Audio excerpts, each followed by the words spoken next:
এত বেশি অসুস্থ হয়ে পড়ছেন যে রোজা রাখতে পারেন নাই, ভাঙতি পড়ছে, অথবা মা বোনদের মাসিকের কারণে রোজা ভাঙতি পড়ে থাকতে পারে, সফরের কারণে রোজা ভাঙতি পড়ে থাকতে পারে।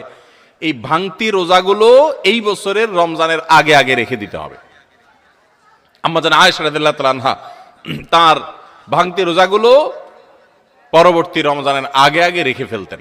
এই জন্য রমজানের রোজার প্রস্তুতির অংশ হিসাবে আগের কোনো ভাঙতি বা কাজা রোজা থাকলে এই রমজানের আগে আগে সেগুলো রেখে ফেলা উচিত এবং উত্তম। এটা রমজানের চতুর্থ প্রস্তুতি। 5 নম্বর প্রস্তুতি হলো নিজের অন্তরকে শিরক এবং হিংসা থেকে মুক্ত করা। আল্লাহর সাথে কোনো কাউকে, সেটা কোনো মাজারে শায়িত ব্যক্তি হোক, কোনো জীবিত ব্যক্তি হোক, কোনো কাউকে আল্লাহর সাথে অংশীদার সাব্যস্ত করা যাবে না। এই শিরক করা থেকে নিজেকে পরিচ্ছন্ন করতে হবে, তাওহীদটাকে স্ট্রং করতে হবে এবং নিজের অন্তরকে হিংসা, বিদ্বেষ, শত্রুতা এগুলো থেকে পরিচ্ছন্ন করতে হবে। আপনি যদি এগুলো থেকে পরিচ্ছন্ন করেন, এগুলো থেকে পরিষ্কার করেন অন্তরকে, তাহলে ইনশাআল্লাহ বিইذনিল্লাহ আল্লাহ তাআলা প্রতিদিন যে বহু মানুষকে সাধারণ ক্ষমা ঘোষণা করেন, আপনি আশা করতে পারেন যে আপনি সাধারণ ক্ষমার আওতায় পড়বেন। কারণ হাদিস থেকে আমরা জানি যে যারা শিরকের মধ্যে থাকে, যাদের অন্তরে মানুষের প্রতি হিংসা থাকে, শত্রুতা থাকে, তারা আল্লাহর সাধারণ ক্ষমা থেকে মাহরুম এবং বঞ্চিত থাকে। অতএব আল্লাহর সাধারণ ক্ষমার উপযুক্ত হওয়ার জন্য নিজেদের অন্তরকে এই সমস্ত গুনাহ থেকে, বিশেষ করে শিরক এবং হিংসা থেকে পরিচ্ছন্ন হতে হবে। এটা হবে রমজানের প্রস্তুতির অংশ। রমাদানে আল্লাহ রাব্বুল আলামিন প্রতিদিন অগণিত মানুষকে মাফ করে দিবেন, বহু মানুষকে আল্লাহ তাআলা মাফ করে দিবেন। যেহেতু বহু মানুষকে আল্লাহ তাআলা মাফ করে দিবেন, তো আমি তাদের মধ্যে যেন থাকি, সেজন্য আমি আমার অন্তরকে হিংসা এবং শিরক থেকে পরিচ্ছন্ন করব। 6 নম্বর প্রস্তুতি হলো বিশেষ করে সামাজিক যোগাযোগের মাধ্যম এবং আমাদের মোবাইল ফোনগুলো নিয়ন্ত্রণ করে ফেলতে হবে, যেগুলো আমাদের ইবাদত বন্দেগীর ক্ষেত্রে বড় ধরনের বাধা সৃষ্টি করে। অনেকেই আছি যে সোশ্যাল মিডিয়ার আসক্তিতে আমরা এরকম ভয়াবহ একটা পর্যায়ে, যে আমাদের ইবাদত বন্দেগীর ক্ষেত্রে সবচেয়ে বড় বাধা হলো আমাদের এই ফেসবুকের নেশা, টিকটকের নেশা, ইউটিউবের নেশা, মোবাইলের নেশা, গেমসের নেশা। অন্তত রমজান মাস উপলক্ষে আমরা আমাদের এই সমস্ত বিষয়গুলো থেকে যদি বেরিয়ে আসতে পারি, এটা হবে সবচেয়ে বড় কার্যকর পদক্ষেপ, সবচেয়ে বড় প্রস্তুতি, সবচেয়ে বাস্তবসম্মত প্রস্তুতি। যদি আপনার হিম্মত থাকে, শুনেন, নেক আমল করার জন্য কিছু বুকের বল লাগে, মেরুদণ্ড লাগে, এগুলো সবাই পারে না। এগুলোর জন্য সৎ সাহস লাগে। ইমানদার যুবক, আমার জীবনটা শেষ হয়ে যাচ্ছে, হেয়ালিপনায়, হেলায় পেলায়, যা খুশি তা করে জীবনটা পার করে ফেলছি, এই মোবাইল স্ক্রিনের পিছনে আমার পুরো জীবনটা বরবাদ করে ফেলছি, আর কত? আলাম ইয়ানিল্লাযীনা আমানু আন তাখশা কুলুবুহুম লিযিকরিল্লাহ। আল্লাহ বলেছেন, আল্লাহর স্মরণে অন্তর বিগলিত হওয়ার মতো সময় কি ইমানদারদের এখনো আসেনি? যুবক ভাই আমার, সালহাতু সঙ্গে বুদি দিল খারাস আজমুদে এক জামানা খাকে বাস। বহু বছর তো পাথর হয়েছিলে। আসুন এই রমাদানটা একটু মাটি হয়ে দেখি, একটু চোখের পানি ফেলে দেখি, একটু কান্নাকাটি করে দেখি। সোশ্যাল মিডিয়ার মজা তো বহু লুটেছেন, এবার আসন্ন রমাদানকে কেন্দ্র করে আসুন সোশ্যাল মিডিয়া থেকে নিজের আইডি, নিজের প্রোফাইলটাকে ডিঅ্যাক্টিভ করে ফেলান। 1 মাসের জন্য, মরে যাবেন না, একটু কষ্ট হবে, বন্ধু বান্ধবের সাথে বিচ্ছিন্ন হয়ে যাবেন, কিচ্ছু আসবে যাবে না। আমি আল্লাহর শপথ করে বলতে পারি, যদি সৎ সাহস করে এগুলো ডিলিট করে ফেলতে পারেন, পুরো অ্যাপ আইডি যদি ডিঅ্যাক্টিভ করে ফেলতে পারেন, অ্যাক্টিভিটি যদি বন্ধ করে ফেলতে পারেন, 1টা মাসের জন্য যদি আপনি নিয়ন্ত্রণ করতে পারেন নিজেকে, দেখবেন মাস শেষে আপনার অবর্ণনীয় এক তৃপ্তি এবং ভালো লাগা কাজ করছে। এই জন্য সৎ সাহস করতে হয়, হিম্মত করতে হয় যে আসন্ন রমাদানে আমার ইবাদতে বড় বাধা হলো আমার এই ফোনের নেশা, মোবাইল টিপাটিপির নেশা, সো আমি এটা থেকে বেরিয়ে আসব।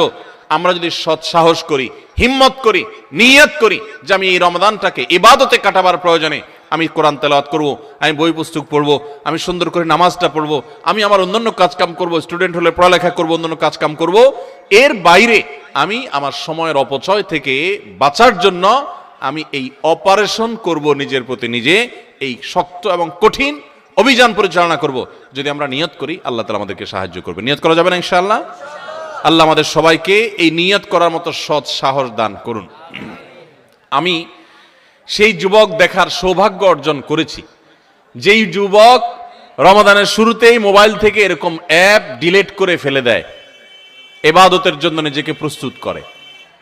ভাইরা আমার, বন্ধু বান্ধব অনেক কথা বলবে, হাসাহাসি করবে, কিয়ামতের ময়দানে এই হাসাহাসি করা মানুষগুলো আপনার কোনো কাজে আসবে না। আপনার আল্লাহর সামনে আপনাকে জবাবদিহি করতে হবে। রমাদান পেয়ে ইবাদত করতে পারলেন না, জবাবদিহি করা লাগবে। সো আমরা আমাদের ইবাদতে যে সমস্ত বাধা বিপত্তি আছে সেগুলো বিশেষ করে সোশ্যাল মিডিয়া এবং মোবাইল নিয়ন্ত্রণ করব ইনশাআল্লাহ, চেষ্টা করব না ইনশাআল্লাহ। 7 নম্বর প্রস্তুতি হলো, গত বছর তার আগের বছর রমজানে আমি ইবাদত কেন করতে পারি না, কি কি সমস্যা ছিল। আমার অমুক দোস্তটা, ওর কারণে তারাবিটা পড়া হয় না, কারণ ও ওই টাইমে ফোন দেয়, আড্ডা মারতে বলে, অথবা তমুক কারণে আমার পড়ালেখাটা হয় না, অমুক নেশার কারণে হয় না, কি কারণে হয় না, প্রত্যেকেরটা আলাদা আলাদা। আমার গত রমজানে আমি কোরআনটা পুরো ভালো করে সুন্দর করে খতম দিতে পারি নাই কেন, শুরু তো করছিলাম কিন্তু শেষ করতে পারি নাই কেন। আমার গত রমজানে যে তারাবি কয়েকদিন মিস হয়েছিল সেটা কেন মিস হয়েছিল। আমার গত রমজানে যে ভালো কাজগুলোর পরিকল্পনা ছিল সেগুলো কেন হয় নাই, সেই বিষয়গুলো আমাদের চিহ্নিত করতে হবে, খুঁজে বের করতে হবে। বের করে এইবারের রমাদানে যেন সেগুলো রিপিট না হয়, সেগুলো যেন আর পুনরায় দেখা না দেয়, আগে থেকে সিদ্ধান্ত নিতে হবে এবং প্ল্যান করতে হবে যে আমার গত রমজানে কি সমস্যা ছিল। ও শেষের দশকে যে আল্লাহ লাইলাতুল কদর রেখেছেন, ওই দশকটাতে আমার ঈদের কেনাকাটার কারণে আমি এগুলো করতে পারি নাই, তাহলে এবছর ঈদের ঝামেলা আমি আগেই সেরে ফেলবো। আমি বাড়ি যাওয়ার নাম করে যাইতে একদিন, আসতে যাইতে একদিন, পথে একদিন, যাওয়ার পরে আবার শরীরকে ফ্রেশ করতে আরেক দিন, আমার শেষের 27তম রাত, আমার 28তম রাত, শেষের রাতগুলো ইবাদত করতে পারি নাই, মার্কেটে ঘুরছি, শপিং মলে ঘুরছি, আমার জিন্দেগি বরবাদ করছি। তাহলে গত বছর আমার ইবাদতের ক্ষেত্রে যেগুলো বাধা ছিল, যেগুলো কাঁটা ছিল, এই বছর সেগুলোকে আগে থেকে দূর করার পরিকল্পনা করতে হবে। এটা হলো রমজানের প্রস্তুতি। কথা বুঝেন নাই? মা বোনরা ইফতার বানাইতে বানাইতে ইফতারের আগে দোয়া কবুল হয়, মূল্যবান সময়টা নষ্ট করে ফেলছেন, পারেন নাই। তো এই বছর পরিকল্পনা করেন যে আগে থেকে যেই জিনিসগুলো তৈরি করে রাখা সম্ভব, যতটুকু গোছায় রাখা সম্ভব সেগুলো গোছায় রাখবো।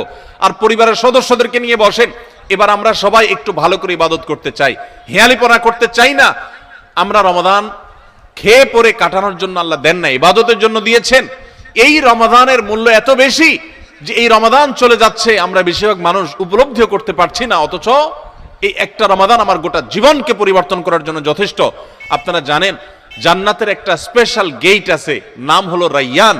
এই রাইয়ান নামক গেট দিয়ে আল্লাহ রাব্বুল আলামিন শুধুমাত্র রোজাদারদেরকে প্রবেশ করার সুযোগ দিবেন, যারা রমাদান ইবাদত বন্দেগী করেছে, আল্লাহর নাফরমানি থেকে বেঁচে থেকেছে, তাকওয়ার জীবন অবলম্বন করেছে। আল্লাহ তাদের মর্যাদা দিবেন ওই স্পেশাল গেট দিয়ে প্রবেশ করে। এই জন্য জাহান্নাম থেকে বাঁচার জন্য, জান্নাত লাভের জন্য পরিবারের সদস্যদেরকে নিয়ে বসেন যে আমাদের এবারের রমাদানে আমরা ইবাদত করব। আমাদের গত রমজানে ইবাদত কেন হয় নাই? কারণ ইফতারিতে আমাদের 10 আইটেম না হইলে হয় না। এবার আমরা আইটেম কমাই, আমরা একটু খাবার পরিমাণ কমাই, যেই খাবার খেতে আমাদের ঝামেলা হইতো আমরা করব না। যদি কোনো মহিলার ইফতারের প্রস্তুতি ইবাদত না হয়, সাহারির সময় তার ঝামেলা তৈরি হয়, তাহলে এগুলো আগে ভাগে প্ল্যান করতে হবে কিভাবে কমানো যায় ঝামেলাগুলো। হয় পরে করব, নয় আগে করব, নয় পরিবারের সদস্যদের সাহায্য নিব, নাহলে আইটেম কমাবো, কিভাবে হতে পারে প্ল্যান প্রোগ্রাম করতে হবে। বেড়াবেড়ি, দাওয়াত খাই, ইফতার পার্টি, সাহারি পার্টি, এগুলো করতে গিয়ে আমার ইবাদত হয় নাই, সো আমি এবছর সেগুলো করব না। এজন্য গত বছরের সমস্যাগুলো চিহ্নিত করে সেগুলো থেকে এবার দূরে থাকার চেষ্টা করতে হবে। এটা হলো 7 নম্বর প্রস্তুতি। 8 নম্বর প্রস্তুতি হলো রমজানের যে আমলগুলো আছে, রমজানের ওই যে বললাম 27টা স্পেশাল আমল আছে হাদিসের আলোকে, 27টা। রমজানের সবচেয়ে বড় আমল কি ভাই? রমজান মাসের সবচেয়ে বড় আমল কোনটা? সবচেয়ে বড় আমল হলো রোজা রাখা। রোজা রাখার চেয়ে বড় কোনো আমল আছে? রমজানের দ্বিতীয় আমল হলো রাতে তারাবি পড়া, তৃতীয় আমল হলো কোরআনে কারীমের তেলাওয়াত করা, আল্লাহর কাছে দোয়া করা আরেকটা আমল, উমরার তৌফিক থাকলে উমরা করা আরেকটা আমল, নবী সাল্লাল্লাহু আলাইহি ওয়াসাল্লাম রোজা রেখে প্রচুর মিসওয়াক করতেন, সেটা আরেকটা আমল, শেষ দশকে ইতিকাফ করা সেটা আরেকটা আমল, শেষ দশকের বেজর রাতগুলোতে ইবাদতের চেষ্টা করা সেটা আরেকটা আমল, লাইলাতুল কদর পাওয়ার চেষ্টা করা আরেকটা আমল, লাইলাতুল কদর পেয়ে গেলে আল্লাহুম্মা ইন্নাকা আফুউন তুহিব্বুল আফওয়া ফা'ফু আন্নী পড়া আরেকটা আমল। এই রকম 27টি আমল স্পেশাল আছে রমাদানের জন্য, যেগুলো কোরআন এবং হাদিস থেকে প্রমাণিত। তাহলে সেই আমলগুলোকে এখন থেকে টুকটাক করা শুরু করার চেষ্টা করা। একটু নফল রোজা রাখেন, তাহলে রমজানে যে রোজা রাখবেন ওটা সহজ হবে। এখন থেকে রোজা রাখার অভ্যাস করেন। নবী সাল্লাল্লাহু আলাইহি ওয়াসাল্লাম মাসে বিশেষ রোজা রাখতেন, আপনি এখন থেকে দান সাদকার অভ্যাস শুরু করে দেন, প্ল্যান পরিকল্পনা শুরু করে দেন। এইটা হবে রমজানের প্রস্তুতি, যে রমজানে যে আমলগুলো করবেন এখন থেকে সেগুলো শুরু করে দেন। ওই যে বললাম দান ও গাড়ি 100 মাইল স্পিডে চলতে পারে না, আগে 20 মাইল স্পিডে চলেন, শুরু করে দেন। এরপর চাঁদ উঠলে রমজান শুরু হয়ে গেলে আপনি 100 মাইল স্পিডে যেতে পারবেন। চেষ্টা করবেন না ইনশাআল্লাহ? তাহলে 8 নম্বর আমল হলো ভাই, রমজানে যে আমলগুলো করব সেগুলোকে এখন